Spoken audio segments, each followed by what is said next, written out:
Hello students, good evening. Welcome to Unacademy. সকলকে আনএকাডেমির YouTube চ্যানেলে welcome জানাচ্ছি। আমি এসি স্যার, তোমাদের science and technology faculty for WBPSC category.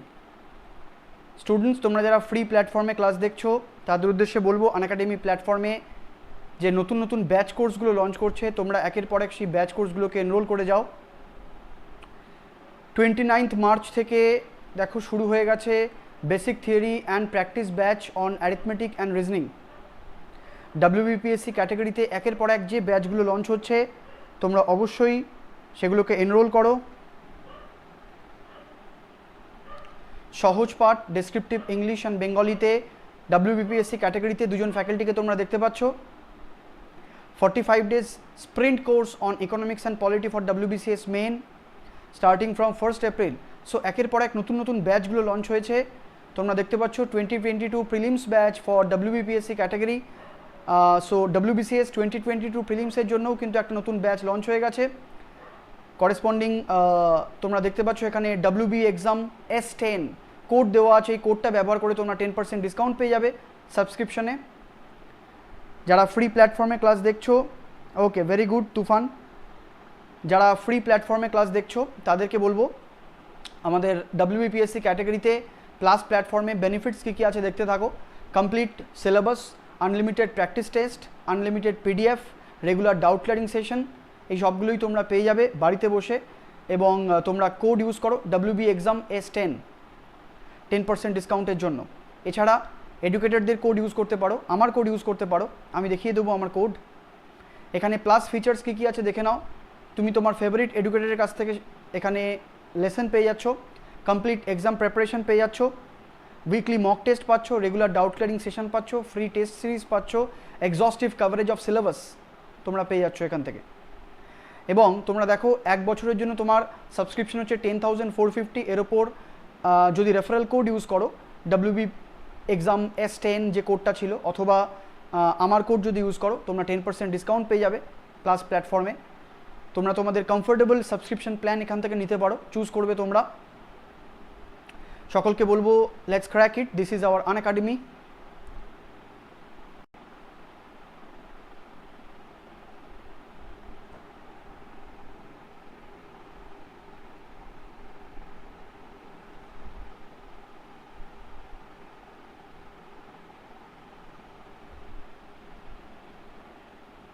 এখানে আমার কোড রইল এসি স্যার লাইভ। এই কোডটা ইউজ করলে তোমরা 10% ইনস্ট্যান্ট ডিসকাউন্ট পাবে প্লাস ফিচার্সে। আজকে সেশন শুরু করব WBPSC অথবা WBCS মেন্সের জন্য। আজকে আমরা কিছু MCQ রেখেছি, Newton's lodge of motion through PYQ। আমরা বিভিন্ন এক্সামের ইম্পর্টেন্ট প্রিভিয়াস ইয়ার কোয়েশ্চেন্সগুলোকে জট ডাউন করে আজকের ক্লাসটা নেব। খুবই ইম্পর্টেন্ট কিছু কোয়েশ্চেন্স থাকবে যেগুলো previous year NDA, WBCS mains, NEET, এরকম বিভিন্ন পরীক্ষায় এই সমস্ত কোয়েশ্চেনগুলো এসছে। তো সেই কোয়েশ্চেন্সগুলোকে আমি আপকামিং WBCS-এর জন্য প্রজেক্ট করছি। যারা আপকামিং WBCS মেন্স দেবে তাদের জন্য যাতে ডেফিনেটলি বেনিফিশিয়াল হয় এই ক্লাসটা, তার জন্য বেশ ভালো ভালো কিছু কোয়েশ্চেন নিয়ে এসেছি। চলো আজকে সেশন শুরু করব।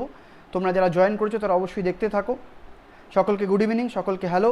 যারা WBPSC ক্যাটাগরিতে রয়েছো তারা সবাই ক্লাস দেখতে থাকো। চলো আজকে ফার্স্ট কোয়েশ্চেন দিয়ে শুরু করছি আজকে session. Look at the first question.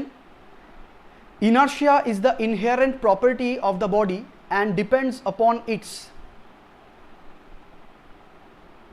কি বলছে দেখো, inertia is the inherent property of the body and depends upon its. চারটা অপশন দিয়েছে, শেপ, সাইজ, কালার, মাস। তোমরা যদি কেউ আনসার জানো ডেফিনেটলি আনসার করতে পারো। আনসারটা হবে অপশন ডি, মাস। অপশন ডি হবে। সো ইনার্শিয়া ডিপেন্ডস অন মাস। যে বডির মাস যত বেশি হবে তার ইনার্শিয়া তত বেশি হবে। মাস কম হলে ইনার্শিয়া কম হবে। মনে রেখো, ইনার্শিয়াকে আমরা মেজার করি এভাবে, যে বডির মাস বেশি, inertia is the measurement of mass. যার মাস বেশি হবে তার ইনার্শিয়া বেশি হবে, যার মাস কম হবে তার ইনার্শিয়া কম হবে। আমরা জানি যে বডি রেস্টে আছে সারা জীবন রেস্টে থাকতে চায় যদি না তার উপর কোনো ফোর্স অ্যাপ্লাই হয়, এবং যে বডি মোশনে আছে সারা জীবন একই রকমভাবে ইউনিফর্মলি স্ট্রেট লাইনে মুভ করতে থাকবে যদি না তার উপর কোনো মোশন, তার উপর কোনো ফোর্স অ্যাপ্লাই হয়। অর্থাৎ কোনো বডির কারেন্ট স্টেটাসটাকে ব্রেক করার জন্য আমরা বাইরে থেকে ফোর্স অ্যাপ্লাই করি। যে কোনো একটা বডি তার যে প্রেজেন্ট স্টেটাসটাকে ধরে রাখতে চাইছে, সেই ধরে রাখতে চাওয়ার যে প্রবণতা, টেন্ডেন্সি টু রেজিস্ট, সেটাকেই ইনার্শিয়া বলা হয়। তো ডেফিনেটলি যার মাস বেশি তার ইনার্শিয়া তত বেশি হবে। অপশন ডি হবে। চলো পরবর্তী কোয়েশ্চেনে আমরা যাব। Next question, sand is being dropped on a conveyor belt at the rate of m kilogram per second. The force necessary to keep the belt moving with a constant velocity of v metre per second will be. তোমরা যারা answer জানো definitely answer করতে পারো। Sand is being dropped on a conveyor belt, কোনো একটা conveyor belt রয়েছে, ধরো একটা মুভিং বেল্ট, কনভেয়ার বেল্ট মানে একটা মুভিং বা রানিং বেল্ট, ওকে। তো তাতে স্যান্ড বালি ফেলা হচ্ছে কি রেটে, m কিলোগ্রাম পার সেকেন্ড, এই রেটে বালি ফেলা হচ্ছে। তাহলে rate of change of mass অর্থাৎ ভরের পরিবর্তনের হারটা দেওয়া আছে m। Force necessary to keep the belt moving with a constant velocity, বেল্টটাকে কনস্ট্যান্টলি v ভেলোসিটিতে মুভ করাবো, তার জন্য কতটা ফোর্স এখানে অ্যাপ্লিকেবল হবে। আচ্ছা, ফোর্সের ফর্মুলা এক্ষেত্রে আমরা লিখে ফেলি, আমরা সকলেই জানি ফোর্স হচ্ছে rate of change of linear momentum. Rate of, mind it, কি ফর্মুলা লিখছি তোমরা দেখবে, rate of change of linear momentum. প্রত্যেকটা কোয়েশ্চেন WBCS মেন্সের জন্য, যারা সিরিয়াসলি WBCS মেন্স দিতে চাও তাদের জন্য এই কোয়েশ্চেন্সগুলো। তাহলে ফোর্সের ফর্মুলা হচ্ছে rate of change of linear momentum equal to delta P by delta T, ফোর্সের ফর্মুলা। এবারে দেখো, ডেল্টা মানে হচ্ছে চেঞ্জ আর পি মানে হচ্ছে momentum, delta mv divided by delta T. এবারে আমার এই কোয়েশ্চেনে ভেলোসিটিটা কনস্ট্যান্ট দেওয়া আছে, কনভেয়ার বেল্টের ভেলোসিটি কনস্ট্যান্ট দেওয়া আছে। তাহলে ভেলোসিটি যেহেতু কনস্ট্যান্ট, আমি ভেলোসিটিকে ডেল্টা সিম্বলের বাইরে নিয়ে আসবো, v into delta m divided by delta T. আমরা কি করলাম, ভেলোসিটি তাকে ডেল্টা সিম্বলের বাইরে নিয়ে এলাম, পরিবর্তনটা কার দেখালাম, মাসের দেখালাম, কারণ কোয়েশ্চেনেও তাই দেওয়া আছে। মাসের পরিবর্তনটা হচ্ছে কি রেটে, capital m kilogram per second, এই রেটে মাসের পরিবর্তনটা হচ্ছে। তাহলে ডেল্টা m বাই ডেল্টা টি এই পুরোটা দেওয়া আছে ক্যাপিটাল m, তাহলে আনসারটা হবে v ইন্টু ক্যাপিটাল m। তাহলে খোঁজো কোথায় আছে অপশন, v আছে ক্যাপিটাল m, অপশন এ হবে আনসার। তাহলে কি করলাম আমরা ফোর্স ক্যালকুলেট করছি rate of change of linear momentum. তাহলে ফোর্সের ফর্মুলা কি, delta P by delta T, rate of change of linear momentum. So P এর জায়গায় কী করলাম, mv, মোমেন্টাম, ভরবেগ, মাস ইন্টু ভেলোসিটি, ফর্মুলা। এবারে দেখো কোয়েশ্চেনের মধ্যে ভেলোসিটি কনস্ট্যান্ট দেওয়া আছে, ডেল্টা সিম্বলের বাইরে বার করলাম ভেলোসিটিকে, মাসটা ভেরিয়েবল দেওয়া আছে। তাহলে মাসটা ভেরিয়েবল যখন দেওয়া আছে, তাহলে ডেল্টা m বাই ডেল্টা টি করলাম মাস ভেরিয়েবলের জন্য, একদম ভেরি গুড ফাতেমা। তাহলে ডেল্টা m বাই ডেল্টা টিটাকে আমরা ক্যাপিটাল m করে দিলাম, কারণ ডেল্টা m বাই ডেল্টা টিটাই কোয়েশ্চেনে দেওয়া আছে ক্যাপিটাল m। এই যে ক্যাপিটাল m, এটা হচ্ছে rate of change of mass দেওয়া আছে, তাহলে রেট অফ চেঞ্জ অফ মাসের জায়গায় ক্যাপিটাল m বসালাম, আনসারটা এ। একটা জিনিস মাথায় রেখো, কনস্ট্যান্ট ভেলোসিটি হলেই যে সবসময় ফোর্স জিরো হবে তা নয়। ফোর্সের অ্যাকচুয়াল ফর্মুলা কিন্তু মাস ইন্টু অ্যাক্সেলারেশন নয়, F ইকুয়াল টু ma, এটা কিন্তু ফোর্সের অ্যাকচুয়াল ফর্মুলা নয়, this not the actual formula. ফোর্সের অ্যাকচুয়াল ফর্মুলাটা কি, ডেল্টা পি বাই ডেল্টা টি, এইটা হচ্ছে ফোর্সের actual formula, rate of change of linear momentum. কাজে এটা হতেই পারে যে আমার ভেলোসিটি কনস্ট্যান্ট, শুধুমাত্র মাসের পরিবর্তন হচ্ছে, তাই জন্য ফোর্সটা এফেক্টিভ হয়ে যাচ্ছে v into delta m by delta T. তো ডেফিনেটলি আমাকে ফোর্সের ফর্মুলা, এটা হচ্ছে একটা manipulated formula, F equal to ma, এটা একটা ম্যানিপুলেটেড ফর্মুলা। কিন্তু সবসময় তো ফোর্সের ফর্মুলাকে ম্যানিপুলেট করা যাবে না, জেনারেল ফর্মুলা হচ্ছে ফোর্সের এইটা, F equal to delta P by delta T. কাজে জেনারেল ফর্মুলা অ্যাপ্লাই করে আমরা আনসারটা করলাম অপশন এ। চলো নেক্সট কোয়েশ্চেনে আসছি। Newton's third law of motion is applicable for, নিউটনের থার্ড ল অফ মোশন, যেটা আমরা বলি every action has equal and opposite reaction, দুনিয়াতে প্রত্যেক ক্রিয়ার সমান এবং বিপরীতমুখী প্রতিক্রিয়া আছে। দ্য মোস্ট টাফেস্ট ল যদি কিছু থেকে থাকে ফিজিক্সে, মোস্ট টাফেস্ট ল যদি কিছু থেকে থাকে, আমরা কিন্তু ডেফিনেটলি নিউটনের থার্ড লকেই রাখবো, কারণ নিউটনের থার্ড ল হয়তো মনে রাখা যতটা সহজ, সেটাকে বিভিন্ন ফিল্ডে অ্যাপ্লাই করা বা এক্সপ্লেন করা ততটাই কিন্তু টাফ। কাজেই মনে রেখো, one of the toughest laws আমরা কিন্তু নিউটনের থার্ড লকে বলতে পারি ডেফিনেটলি। এবং নিউটনের থার্ড ল আমাদের শেখায় যে every action has equal and opposite reaction, এবং আরও বেশ কিছু জিনিস যেটা নিউটনের থার্ড ল আমাদের শেখায়। অ্যাকশন রিয়াকশন কখনো সেম বডিতে অ্যাপ্লিকেবল হয় না, দুটো ডিফারেন্ট বডিতে অ্যাপ্লিকেবল হয়। অ্যাকশন রিয়াকশন সবসময় সাইমালটেনিয়াসলি কাজ করে, এগুলো ভেরি ইম্পর্টেন্ট কিছু পয়েন্ট নিউটনের থার্ড ল আমাদের এগুলো শেখায়। Newton's third law of motion is applicable, first option, only when the bodies are at rest, only when the bodies are in motion to all types of forces, option C হবে। দুনিয়ার সমস্ত রকম ফোর্সের জন্য নিউটনের থার্ড ল কিন্তু applicable, সেটা gravitational force হোক, বা সেটা ইলেকট্রোস্ট্যাটিক ফোর্স হোক, বা সেটা ফ্রিকশনাল ফোর্স হোক, দুনিয়ার সমস্ত টাইপের ফোর্সের জন্য নিউটন নিউটনস থার্ড ল কিন্তু অলমোস্ট অ্যাপ্লিকেবল, তো যে কারণে সমস্ত অল টাইপ অফ ফোর্সের জন্য আমরা কিন্তু নিউটনের থার্ড লটাকে অ্যাপ্লাই করি। Every action has equal opposite reaction. তার পাশাপাশি বলবো অ্যাকশন রিয়াকশন হচ্ছে সাইমালটেনিয়াস ফোর্স, একসাথে ক্রিয়া প্রতিক্রিয়া কাজ করে একসাথে। যেমন আমরা বলি যে কোনো একটা কেমিক্যাল রিয়াকশনে রেডক্স চেঞ্জ, যেটা রিডাকশন অক্সিডেশন একসাথে হয়, সেরকমই নিউটনস থার্ড ল সেখান থেকে যে অ্যাকশন রিয়াকশনের কনসেপ্ট পাই, মনে রেখো অ্যাকশন রিয়াকশন সাইমালটেনিয়াসলি কাজ করে, কিন্তু একই বডিতে কাজ করে না, সাইমালটেনিয়াসলি কাজ করে একসাথে। একসাথে অ্যাকশন থাকলে তার ইকুয়াল অপোজিট রিয়াকশন থাকবে অ্যাট এ টাইম, সাইমালটেনিয়াসলি কাজ করে, কিন্তু এটা একই বডিতে কাজ করে না, দুটো ডিফারেন্ট বডিতে কাজ করে। আজকে পৃথিবী আমায় টানছে, সেটা যদি অ্যাকশন হয়, আমি পৃথিবীকে টানছি, সেটা হচ্ছে রিয়াকশন। পৃথিবী আপেলকে টানছে, সেটা যদি অ্যাকশন হয়, আপেল পৃথিবীকে টানছে, সেটা হচ্ছে রিয়াকশন। আমি ফ্লোরটাকে অ্যাকশন দিচ্ছি, ফ্লোর আমার ওপর রিয়াকশন লাগাচ্ছে। তাহলে প্রত্যেক ক্ষেত্রেই কিন্তু দুটো ডিফারেন্ট বডিতে অ্যাকশন রিয়াকশনটা অ্যাপ্লিকেবল। যে বডিতে অ্যাকশনটা অ্যাপ্লিকেবল, অন্য বডিতে রিয়াকশনটা অ্যাপ্লিকেবল, ঠিক আছে? যে বডিতে অ্যাকশনটা অ্যাপ্লিকেবল হয়েছে, পৃথিবী আমায় টানছে, সেটাকে যদি অ্যাকশন বলি, আমি পৃথিবীকে টানছি, সেটা তাহলে রিয়াকশন হবে। তাহলে দুটো ডিফারেন্ট বডিতে অ্যাকশন রিয়াকশন অ্যাপ্লিকেবল, এটা মাথায় রেখো। এবং অ্যাকশন রিয়াকশন সাইমালটেনিয়াস ফোর্স, এটাও মাথায় রেখো। এই জন্যই বলা হয় দুনিয়ার সমস্ত ফোর্স পেয়ার ফর্মে এক্সিস্ট করে। চলো next question, very important question. A weightless rubber balloon is filled with 200 cc of water, its weight in water is. A weightless rubber balloon is filled with 200 cc of water. Weightless rubber balloon, একটা rubber balloon, weightless rubber balloon, তার নিজস্ব কোনো wait নেই, তার মধ্যে 200 CC জল ভরা হয়েছে, এবার সেটাকে জলের মধ্যে ডুবিয়ে দেওয়া হয়েছে। তাহলে একটা ওয়েটলেস রাবার বেলুন যার মধ্যে জল আছে, ওয়াটার, সেটাকে আবার একটা ওয়াটার সিস্টেমের মধ্যে ডুবিয়ে দেওয়া হয়েছে, তাহলে তখন তার ওয়েট কত হবে? ওয়াটার সিস্টেমে ওয়েটলেস রাবার বেলুনের ওয়েট কত হবে? এই কোয়েশ্চেনটা খুব সম্ভবত 2019-এ এসছে WBCS মেন্সে। WBCS মেন্সে ইয়ারটা 2019, WBCS মেন্সে এই কোয়েশ্চেনটা দিয়েছে, এবং এটা কিন্তু প্রিভিয়াস ইয়ারে জয়েন্টের কোয়েশ্চেন। আমি বারবার একটা কথা বলতে চাইছি যে তোমাদেরকে বারবার আমি একটা কথা বলি যে আনএকাডেমিতে আমার সমস্ত ক্লাসগুলো যখন তুমি দেখবে, প্রত্যেকটা ক্লাসে আমার একটাই বিষয়বস্তু, নিজেকে আপডেট করো, নিজেকে আপডেট করো, নিজেকে আপডেট করো। আমরা নিজেদেরকে আপডেট না করলে কোনো দিন মার্কেটে সার্ভাইভ করতে পারবো না। আমরা যত নিজেদেরকে আপডেট করব, তত আমাদের পারফরমেন্স বেটার হবে, তত কিন্তু আমাদের স্টেবিলিটি নিয়ে প্রশ্ন উঠবে না। আজকে তোমার মধ্যে যখনই স্টেবিলিটি নিয়ে প্রশ্ন উঠবে, আমি স্টেবল তো, তার মানে জানবে কোথাও না কোথাও তোমার নলেজ ল্যাক করছে, ইনফরমেশান ল্যাক করছে। তুমি যদি প্রপারলি নলেজ গ্যাদার করতে পারো, তাহলে কখনো তোমার মধ্যে এই ইনসিকিউরিটি কাজ করবে না যে আমি স্টেবল তো, আমার চাকরিটা স্টেবল থাকবে তো সবসময় এত পড়াশুনো করো, এত নলেজ গ্যাদার করো যে যখনই তুমি পরীক্ষায় বসবে, ডেফিনেটলি তুমি যেন বেস্ট র্যাঙ্কটা দিতে পারো। চলো তাহলে এটা কীভাবে সলভ করবো? A weightless rubber balloon is filled with 200 cc of water, its weight in water। তাহলে আমরা চট করে একটা ফর্মুলা লিখে ফেলি। এক্ষেত্রে আমরা আর্কিমিডিসের ফর্মুলা তো অবশ্যই অ্যাপ্লাই করব। আমরা জানি যে ওয়েটলেস রাবার বেলুনের ক্ষেত্রে যেহেতু বেলুনটার নিজস্ব কোনো ওয়েট নেই, বাট বেলুনের ভেতরে তো ওয়াটার রয়েছে, 200 cc ওয়াটার রয়েছে, তো নিচের দিকে তো ডেফিনেটলি একটা ওয়েট কাজ করবে mg, আর আপওয়ার্ড ডিরেকশনে কাজ করবে প্লবতা FB, আপ থ্রাস্ট যেটাকে আমরা বলি।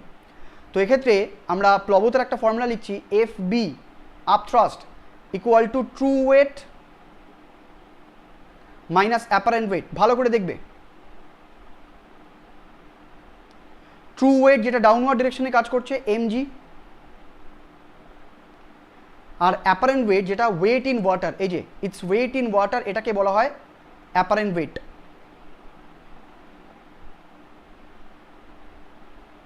আচ্ছা, তাহলে কিসের ফর্মুলা লিখলাম? আপ থ্রাস্ট FB, প্লবতা। ভালো করে দেখবে, ধরে ধরে করে দিচ্ছি। True weight minus apparent weight করলে প্লবতা বা আপ থ্রাস্ট পাওয়া যায়। যে কোনো অবজেক্ট যখন জলে সিঙ্ক করে, ডেফিনেটলি তার উপর তো একটা আপ থ্রাস্ট কাজ করবে, সেটা যদি ফ্লোটিং কন্ডিশনেও থাকে তার উপরও একটা আপ থ্রাস্ট কাজ করে। তো জলের তরফ থেকে যে আপ থ্রাস্টটা রয়েছে, ফর্মুলা হচ্ছে true weight minus apparent weight. এবার দেখো, আমাকে অ্যাপারেন্ট ওয়েটটা ক্যালকুলেট করতে হবে, ওয়েট ইন ওয়াটার ক্যালকুলেট করতে হবে, মানে অ্যাপারেন্ট ওয়েটটা ক্যালকুলেট করতে হবে। তাহলে আমি ট্রু ওয়েটটাকে যদি ওদিকে নিয়ে যাই, তাহলে কি পরের লাইনে এটা আমরা লিখতে পারি যে true weight minus FB equal to apparent weight. দেখো তো এটা লিখতে পারি কিনা আমরা? সিম্পল ফর্মুলা লিখলাম আমরা, ট্রু ওয়েট ইকুয়াল সাইন ছিল, ট্রু ওয়েটটাকে ওদিকে নিয়ে গেলাম, true weight minus FB equal to apparent weight. True weight minus F B, দেখো এটা মাইনাস দিয়েছি, true weight minus F B equal to apparent weight. এই অ্যাপারেন্ট ওয়েটটা আমরা ক্যালকুলেট করতে চলেছি, এই অ্যাপারেন্ট ওয়েটটাই হচ্ছে ওয়েট ইন ওয়াটার। এবারে ট্রু ওয়েটের ফর্মুলা লিখছি এমজি মাইনাস অ্যাপারেন্ট ওয়েটের ফর্মুলা লিখছি। অ্যাপারেন্ট ওয়েটের ডেফিনেশন কি? Weight of the displaced liquid. Apparent weight sorry F beta হচ্ছে তোমার প্লবতার ফর্মুলা। প্লবতার ফর্মুলা কি? প্লবতার ফর্মুলা কি? Weight of the displaced liquid, weight of displaced liquid প্লবতার ফর্মুলা।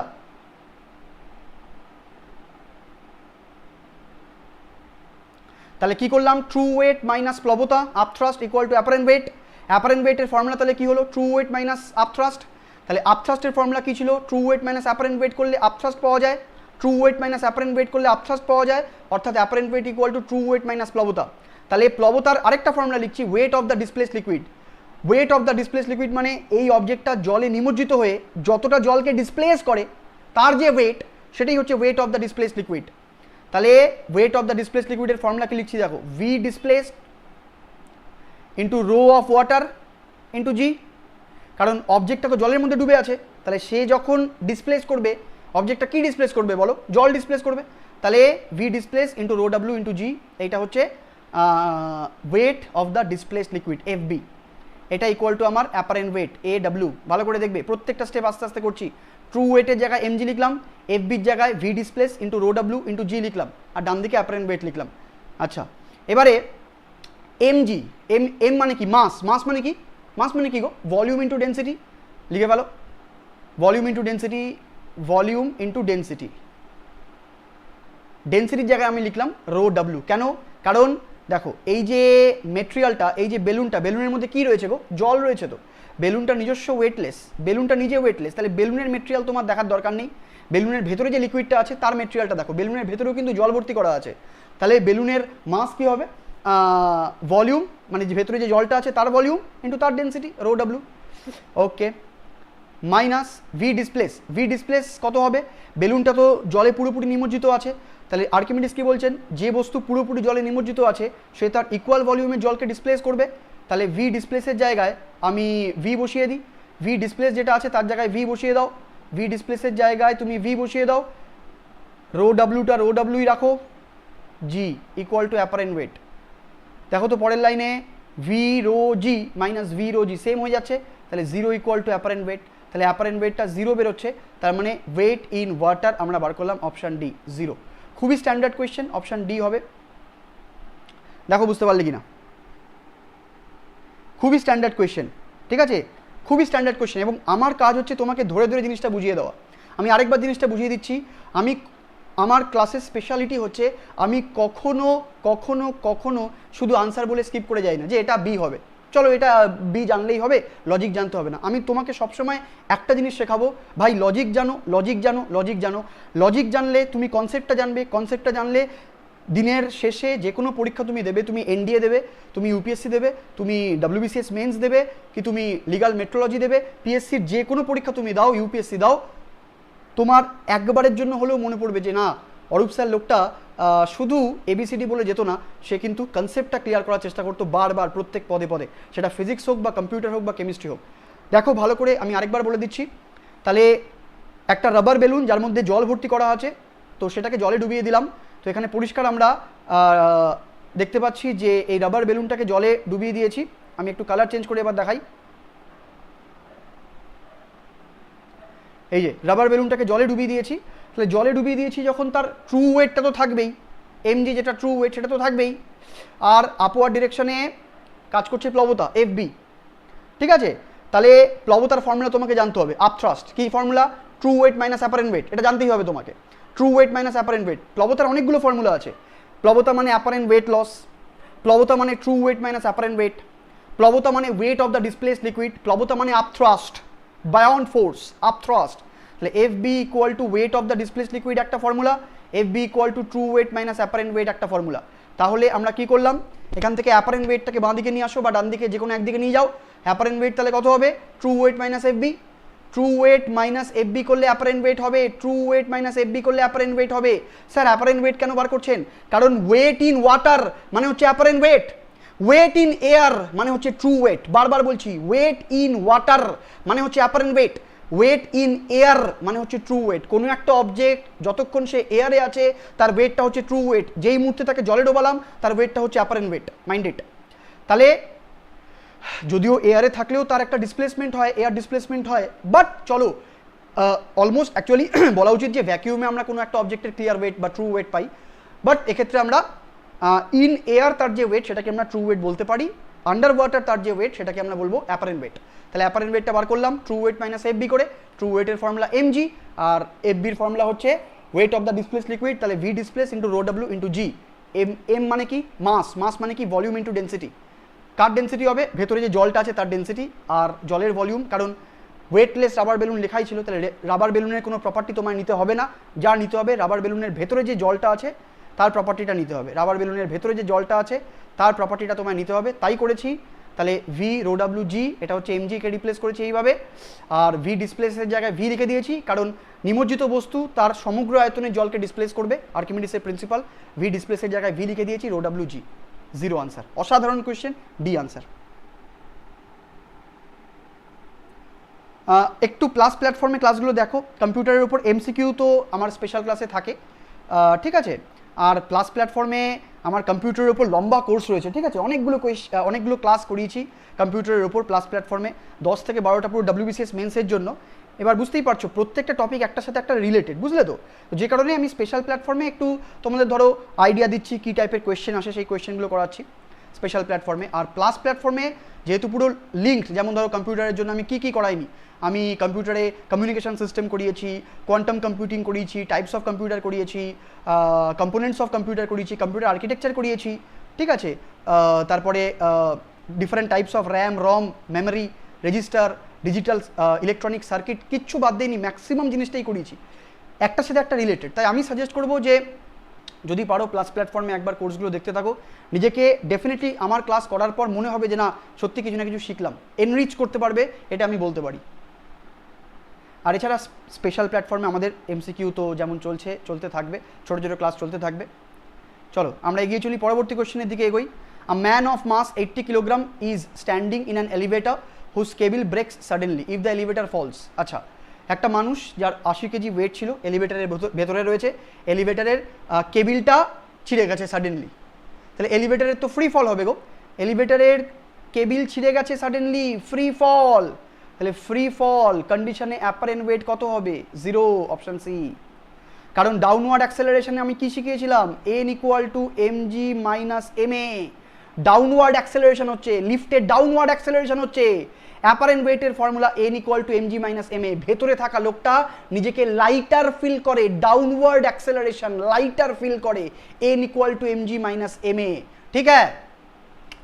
যখনই ফ্রি ফল হবে, ফ্রি ফল মানে লিফটের নিজস্ব কোনো অ্যাক্সেলারেশন নেই, লিফটের acceleration = acceleration due to gravity, a = g, তাহলে বসিয়ে দাও mg - mg = 0, তাহলে n = 0, তাহলে দেখো অ্যাপারেন্ট ওয়েট 0 হয়ে যাচ্ছে, অর্থাৎ ওয়েট মিটারে যে রিডিংটা আসবে সেটা হচ্ছে 0 রিডিং আসবে, option D, sorry option C, actually 0 তো অপশন সিতে আছে, তাহলে সি হবে আনসার। সেম টাইপের আরেকটা question now. A 100 kilogram person goes around the earth in a satellite. In this satellite his weight will be 100 KG person পৃথিবীর চারিদিকে ঘুরছে একটা স্যাটেলাইটে, স্যাটেলাইটে তার ওয়েট কত হবে? আর্টিফিশিয়াল স্যাটেলাইটও কিন্তু ফ্রি ফল করে, মাইন্ড ইট, আর্টিফিশিয়াল স্যাটেলাইট সেও কিন্তু ফ্রি ফলিং স্টেজে আছে।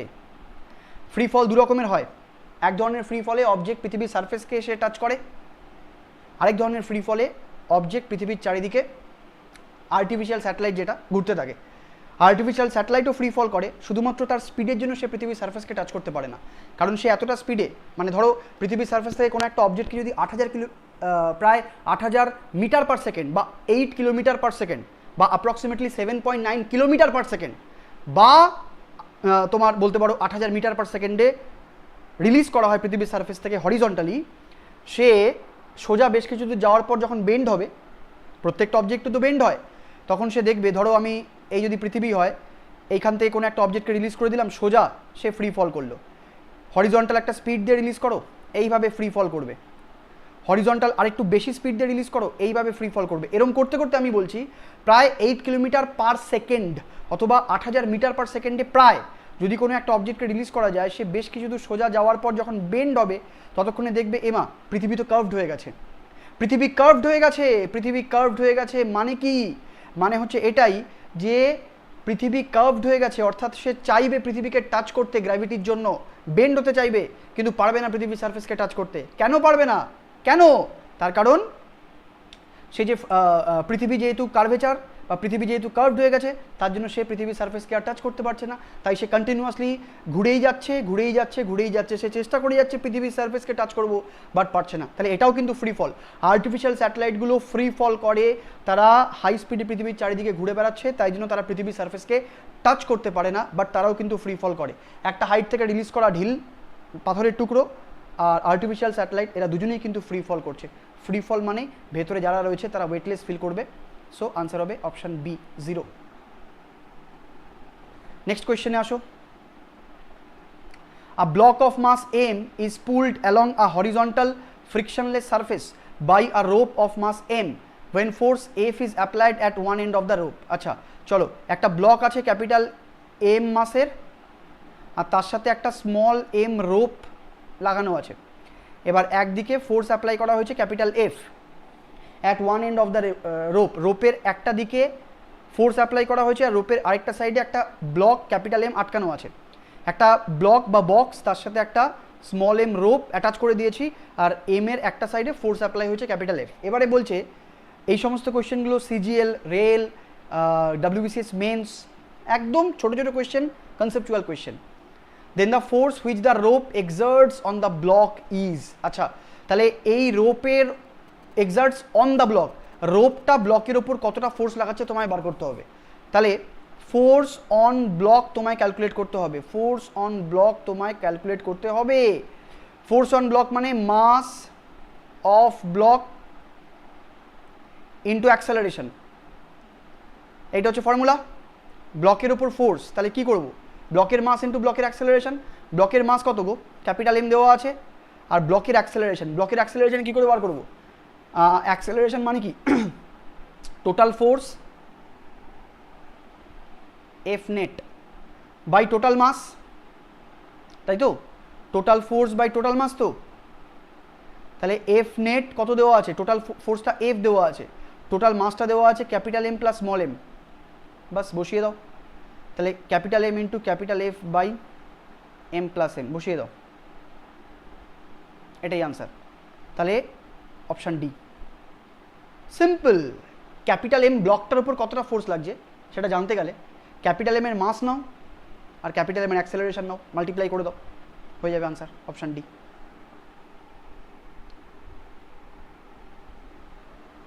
হ্যাঁ তাহলে আনসার ডি হলো। বুঝতে পারলে? মানে আমি বুঝতে পারলে তো? কারণ সিতে শুধু অ্যাক্সেলারেশন আছে, সিতে শুধু অ্যাক্সেলারেশন আছে, সিতে কিন্তু ফোর্স নেই। ভালো করে দেখো, সি অপশানটা শুধু অ্যাক্সেলারেশন, তোমাকে ফোর্স ক্যালকুলেট করতে দিয়েছে। আচ্ছা নেক্সট কোয়েশ্চেন, নিচের কোনটা সেলফ অ্যাডজাস্টেড ফোর্স? এটা আগেও বলেছি, ভালো কোয়েশ্চেন। স্ট্যাটিক ফ্রিকশনকে সেলফ অ্যাডজাস্টেড ফোর্স বলা হয়। Static friction is called self adjusted force. আলমারিকে তুমি একা ঠেলছো, স্ট্যাটিক ফ্রিকশন অ্যাপ্লাইড ফোর্সকে ব্যালেন্স করছে, আলমারি সরছে না। দুজন মিলে ঠেলতে শুরু করলাম, তাতেও আলমারি সরছে না। তার মানে নিশ্চয়ই আবারও অ্যাপ্লাইড ফোর্সকে স্ট্যাটিক ফ্রিকশন ব্যালেন্স করছে। তিনজনে মিলে ফোর্স অ্যাপ্লাই করছি, আলমারি সরছে না, তার মানে নিশ্চয়ই ফিজিক্সটা কোথায়? আবারও অ্যাপ্লাইড ফোর্স আর স্ট্যাটিক ফ্রিকশন একে অপরকে ব্যালেন্স করছে। তার মানে কি? মানে হচ্ছে there is a certain limit of static friction up to which it can balance itself with the বা it can adjust itself with the external force. Static ফ্রিকশনের একটা হাইয়েস্ট লিমিট আছে, যেটাকে আমরা বলি লিমিটিং ফ্রিকশন, সীমাস্থ ঘর্ষণ। সেই ফ্রিকশন, সেই লিমিটটার পর্যন্ত রিচ করা পর্যন্ত বা সেই লিমিটটা পর্যন্ত স্ট্যাটিক ফ্রিকশন কিন্তু নিজেকে অ্যাডজাস্ট করে যায় আউটসাইড ফোর্সের সাথে, এক্সটার্নাল ফোর্সের সাথে। তাই জন্য স্ট্যাটিক ফ্রিকশনকে তোমার সেলফ অ্যাডজাস্টেড ফোর্স বলা হয়। এবং স্ট্যাটিক ফ্রিকশনের যে হাইয়েস্ট লিমিট বা ম্যাক্সিমাম লিমিট, তাকে আমরা বলি লিমিটিং ফ্রিকশন, অপশন বি। যখনই অ্যাপ্লাইড ফোর্সটা লিমিটিং ফ্রিকশনের সাথে ব্যালেন্স হয়, applied force equal to limiting friction, তখন হচ্ছে on the verge of motion. আর applied force is greater than limiting friction, তখন মাথায় রেখো অ্যাপ্লাইড ফোর্স যদি লিমিটিং ফ্রিকশনের থেকে বড় হয়, তখনই কিন্তু অবজেক্টটা মুভ করে যায় বা স্লাইড করে যায়। তো অ্যাপ্লাইড ফোর্স যতক্ষণ না লিমিটিং ফ্রিকশনের থেকে বড় হচ্ছে অবজেক্ট কিন্তু মুভ করে না। লিমিটিং ফ্রিকশন পর্যন্ত রিচ করা পর্যন্ত বা লিমিটিং ফ্রিকশনের যে স্ট্যান্ডার্ডটা সেই পর্যন্ত রিচ করতে হবে না অ্যাপ্লাইড ফোর্সকে, তাহলে তবে গিয়ে অবজেক্টটা on the verge of motion limiting ফ্রিকশনকে ক্রস করলে তবে গিয়ে অবজেক্টটা মুভ করে যাবে। তো ব্যাপার হচ্ছে স্ট্যাটিক ফ্রিকশনের ম্যাক্সিমাম লিমিটটা হচ্ছে লিমিটিং ফ্রিকশন। যতক্ষণ না স্ট্যাটিক ফ্রিকশনটা লিমিটিং ফ্রিকশন অবধি রিচ করছে সে সবসময় নিজেকে চেষ্টা করে যাচ্ছে অ্যাডজাস্ট করার আউটসাইড ফোর্সের সাথে। তাই জন্যই বলছিলাম একা ফোর্স দিচ্ছি, দুজন ফোর্স দিচ্ছি, তিনজন মিলে ফোর্স দিচ্ছি, তাতেও আলমারি সরছে না। তার মানে up to A certain limit static friction is trying to adjust it self, তাই জন্য এটাকে সেলফ অ্যাডজাস্টেড ফোর্স বলা হয়, option A. Next, the tension in the cable supporting an elevator equals the wait of the elevator. আচ্ছা, একটু fast এগোবো। The tension in the cable supporting the elevator, একটা elevator বা লিফট তার উপরে যে টেনশন আছে সেটাকে ব্যালেন্স করছে এলিভেটারের ওয়েটটা। তাহলে এলিভেটারের মাস ধরে নাও এম, তাহলে এলিভেটারের ওয়েট হবে এমজি, আর টেনশন হচ্ছে উপরের দিকে কাজ করছে টি, যেটা হচ্ছে যে কেবিলটা উপরের দিকে রয়েছে, নিচের দিকে এমজি কাজ করছে আর উপরের দিকে টেনশন কাজ করছে টি। টি আর এমজি একে অপরকে ব্যালেন্স করছে, টি ইকুয়াল টু এমজি। এই কন্ডিশনে টি আর এমজি একে অপরকে ব্যালেন্স করা মানে কি, নেট ফোর্সটা জিরো। নেট ফোর্স যদি জিরো হয় তার মানে সিস্টেমটা ইউনিফর্ম স্পিডে যাচ্ছে, অপশান এ। সিস্টেমের কোনো রকম অ্যাক্সেলারেশন থাকবে না যদি নেট ফোর্স জিরো হয়। Total upward force equal to total downward force, কোয়েশ্চেনে দেওয়া আছে, ভালো করে পড়ো কোয়েশ্চেনটা। নেট ফোর্সটা জিরো, তাহলে অ্যাক্সেলারেশন জিরো, তার মানে এলিভেটারটা ইউনিফর্ম স্পিডে চলছে, অপশান এ হবে। Next question, two blocks P and Q of masses 3 kilogram and 2 kilogram আর at rest on a frictionless surface. দুটো block P and Q of masses 3 and 2, দুটো ব্লক আছে, একটা 3 একটা 2, একটা 3 একটা 2, এর একটা ফ্রিকশনলেস সারফেসের উপর আছে। একটাকে পি ধরো, পিটা হচ্ছে 3, তাহলে এটা পি এটা কিউ, তাহলে এদের ওপর কী হয়েছে না 5 নিউটন ফোর্স লেগেছে গো। আচ্ছা, তাহলে অ্যাক্সেলারেশন বার করো আগে, একদম simple question. Total force by total mass, total mass 3 আর 2 5, acceleration 1 metre per second square. Acceleration হয়ে গেল, force exerted by P on Q, তাহলে পি থেকে কিউ এর উপর ফোর্স বার করবো, তাহলে অন কিউ তুমি ফোর্স বার করছো, তো তাহলে mass of Q into acceleration, mass of Q কত হবে, কিউ এর মাস কত 2, কিউ এর অ্যাক্সেলারেশন কত 1, কিউ আর পি দুজনেরই তো সেম অ্যাক্সেলারেশন, তাহলে আনসার হবে 2 নিউটন। তাহলে এটা বার করলাম আমরা force on Q, force on Q মানে mass of Q into acceleration, 2 into 1 2 newton, তাহলে আনসার হবে বি, অপশান বি। দেখো কি সুন্দর সুন্দর কোয়েশ্চেন দেখছো, এরকম কোয়েশ্চেন তুমি এক্সপেক্ট করতে পারো বিভিন্ন পরীক্ষাগুলোতে। আর system is said to be isolated if the net external force acting on the system is. একটা সিস্টেমকে আইসোলেটেড কখন বলা হবে, যদি তার উপর নেট এক্সটার্নাল ফোর্স জিরো হয়, অপশান বি। আইসোলেটেড মানে ফ্রি সিস্টেম, ফ্রি সিস্টেম মানে কি, তার উপর নেট ফোর্স নেই, option B. Which of the following physical quantities is different from others, নিচের কোন কোয়ান্টিটি বাকিদের থেকে আলাদা, impulse, rate of change of momentum, coefficient of static friction, force of friction, option C. Coefficient of static friction unitless, কোনো unit নেই, কোনো unit নেই, বাকি সবকটার ইউনিট আছে, তাহলে অপশান সি আনসার হবে। তাহলে অড ওয়ান আউট করতে দিয়েছে, তাহলে সি আনসার হবে coefficient of static friction, because ওটাই ইউনিটলেস, বাকিগুলোর ইউনিট রয়েছে, C answer. SI unit of impulse, ইম্পালসের এসআই ইউনিট, সোজা কোয়েশ্চেন, চলো ফর্মুলা লেখো। ইম্পালস মানে কি, change of momentum, change of momentum, rate of change of momentum নয়। ইম্পালস মানে rate of change of momentum নয়, চেঞ্জ অফ মোমেন্টাম, ভরবেগের পরিবর্তন। ইম্পালস মানে জাস্ট ভরবেগের পরিবর্তন, মানে force into delta T, force into delta টি, কতটা টাইমে কোনো বডিতে ফোর্স অ্যাপ্লাই হচ্ছে, ফোর্স ইন্টু ডেল্টা টি করলে আমরা ইম্পালস পাই। ফোর্সের জন্য নিউটন, ডেল্টা টি এর জন্য second, Newton second, option B. ঠিক আছে, ইম্পালস মানে ফোর্স ইন্টু ডেল্টা টি, বডিতে ফোর্স অ্যাপ্লাই হচ্ছে কতটা টাইম ধরে হচ্ছে, দুটোকে মাল্টিপ্লাই করবো, এটা মানেই change of momentum.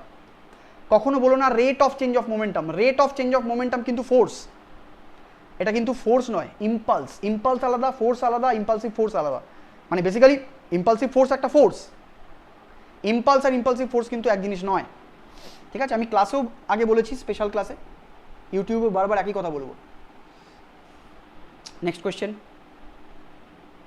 A person of weight mg is moving upward in a rocket with an acceleration of 4g. একজন মানুষ রকেটের মধ্যে আছে, ওকে থাকুক, রকেটের মধ্যে থাকুক একজন মানুষ। রকেটটা কোন দিকে যাচ্ছে? আপওয়ার্ডে যাচ্ছে। কত অ্যাক্সেলারেশনে? 4g। a equal to 4g তে যাচ্ছে, ওকে। অ্যাপারেন্ট ওয়েট, আপওয়ার্ডের ফর্মুলা লিখে ফেলো, n equal to mg plus ma। নিচে নামলে mg মাইনাস ma, উপরে উঠলে mg প্লাস ma, ঠিক আছে। Upward acceleration, positive into positive মানে পজিটিভ মানে heavier. Downward acceleration negative into positive equal to negative মানে লাইটার। প্লাস মাইনাস সাইন দিয়েও আমি বুঝিয়েছি। চলো তাহলে a ইকুয়াল টু 4g, তাহলে n equal to mg plus ma, তাহলে n equal to mg plus m into a মানে কত? 4g। তাহলে 4mg প্লাস mg কত হয়? 5mg। আনসার তাহলে ডি হবে, অপশান ডি। তাহলে এই হচ্ছে কোয়েশ্চেন, সবকটা করালাম। এনডিএ কোন কোন পরীক্ষা কভার করছে এক্সামগুলো? WBCS mains, UPSC prelims, NDA, CDS, CGL সমস্ত পরীক্ষা, রেল, এনটিপিসি বা আরও স্ট্যান্ডার্ড পরীক্ষা, West Bengal PSC legal metrology, আচ্ছা West Bengal police wireless operator, সমস্ত পরীক্ষাকে কভার করছে এক্সামস আমার কোয়েশ্চেন্সগুলো। Thank you very much. তো মোটামুটি আজকে কটা কোয়েশ্চেনই করালাম। আমার কোডটা ইউজ করো এসএসআর লাইভ 10% ডিসকাউন্টের জন্য, এবং তোমরা জানিও ক্লাস কেমন লাগছে। আমার ক্লাস সবসময় আমি চেষ্টা করি আনপ্যারালালড এবং ফুল অফ কোয়ালিটি থাকবে, কনসেপচুয়াল হবে, প্রত্যেকটা ছোটো ছোটো টপিক কনসেপচুয়াল হবে, এবং একটু স্ট্যান্ডার্ড মেনটেন করে আমি পড়াবো, যাতে করে আমি তোমাকে ডাব্লিউবিসিএস মেন্স ক্র্যাক করাতে পারি। ক্লাস যদি ভালো লাগে অবশ্যই তোমাদের ফ্রেন্ড সার্কেলে শেয়ার করে দিও ক্লাসগুলো। তোমাদের ফ্রেন্ড সার্কেল হোক, তোমাদের ভাই বোনদের মধ্যে যারা অ্যাকাডেমিক্সের প্রিপারেশান নিচ্ছে, নিটের প্রিপারেশান নিচ্ছে, তাদের মধ্যেও ক্লাসগুলো স্প্রেড করতে পারো। এই কোয়েশ্চেন্সগুলো ইকুয়ালি সেই সমস্ত ফিল্ডেও অ্যাপ্লিকেবল। ফিজিক্স ইজ ফিজিক্স, ফিজিক্সের কোনো বাছাই হয় না। দুনিয়ার সমস্ত ফিজিক্সে আপেল কিন্তু নিচের দিকেই নামবে, সেটা নিট লেভেল ফিজিক্স হোক, সেটা জেই মেন্স লেভেল ফিজিক্স হোক, সেটা West Bengal operator 10+2 level physics হোক, কি সেটা ডাব্লিউবিসিএস ফিজিক্স হোক। ফিজিক্সের একটা স্ট্যান্ডার্ড থাকবে, একটা স্ট্যান্ডার্ড ডেফিনেটলি থাকবে। সো এটা তো হতে পারে না যে আমি বলবো ডাব্লিউবিসিএস ও এখানে ফিজিক্সে আপেল উপরের দিকে ওঠে, আর জেই মেন্সে আমি বলবো যে আপেল নিচের দিকে নামে, তা তো নয়। Physics is physics. তো মাথায় রাখবে, একটু কনসেপ্ট ক্লিয়ার করে পড়তে হবে। এবং এটা ঠিক কথা যে ডাব্লিউবিপিএসসি ক্যাটাগরিতে সমস্ত রকম ব্যাকগ্রাউন্ডের স্টুডেন্ট ক্লাস করে, কিন্তু একটা জিনিস বলবো, কনসেপ্টটা বোঝার চেষ্টা করো, রেগুলারলি আমাকে ফলো করো, রেগুলারলি আমার যত ক্লাস হয়, স্পেশাল ক্লাস, ইউটিউব যত ক্লাস হয়, রেগুলারলি আমাকে ফলো করো, আমার প্রত্যেকটা ক্লাস করো, দেখো, তুমি আস্তে আস্তে নিজেকে ডেভেলপ করতে পারবে এই সাবজেক্টটায়। সো ডেফিনেটলি তোমরা কমেন্টস করো, কোয়ারিজ পাঠাও, ক্লাসগুলো স্প্রেড করো তোমাদের ফ্রেন্ড সার্কেলে। ভালো থাকো এবং সুস্থ থাকো, লাইক করো, শেয়ার করো, ভালো থাকো, সুস্থ থাকো। সো আগামীকাল আবার 8 PM ক্লাস থাকবে আমাদের ইউটিউবে। ভালো থাকো, ওকে, থ্যাংক ইউ, বাই।